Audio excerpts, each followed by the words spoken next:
Mang amo dyan pangusgan iyang kuan ma'am, hatagan ni justisya akong anak ma'am, sakit yung kaayo ma'am. Wala yun kalaban-laban akong anak. Aniya kita karon sa Philippine National Police Panabo ug atong sayron ang progreso sa kaso sa bata nga si Kevin Timtim nga taga Barangay Kasilak nga gipusil patay niadtong nilabayng tuig. So sa pagpaningkamo sa atong investigators ma'am no, niadtong November 26, so successful nato na napasaka ang kaso sa atong suspect nga identify. Kaning suspect nato na identify nato ni siya based sa statement o affidavit katong kauban sa victim during the time of incident. Dugang pa ni Chief of Police maghirang nga human sa insidente. Ming sibat dayon kining gituhuang suspect sado ug wala na kini karon sa Panabo City. Og niadtong Nobyembre 26, 2024, gipasakaan og kaso ang suspect nga frustrated robbery with homicide.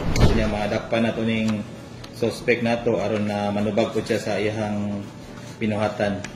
After the incident no, per investigation nato kaning suspect nato nisibat gid siya dayon sa ilang lugar. Karon monitor namo siya pero wala pa gyapon siya diri sa area sa Panabo, pero we are exerting our effort na madakpan siya. Baskin dili pa siya maabot diri sa pagbabalik sa Panabo. Matud pa sa investigasyon nga na-identify sa tulo ka mga amigo ni Timtim nga anaa sa aktong pagkitil sa kinabuhi sa Batanon sa Purok 13 Barangay Manay, diin namalit lamang sila og materyales sa ilahang school projects. Gisiguro sa kapulisan nga human sa paggawa sa warrant of arrest niini, dali nila nga arestohon ang suspetsado aron mahatagan og hustisya ang kamatayon sa Batanon. Nasayran usab nga namatay ang inahan sa biktima human kini nalubog sa tumang kaguol.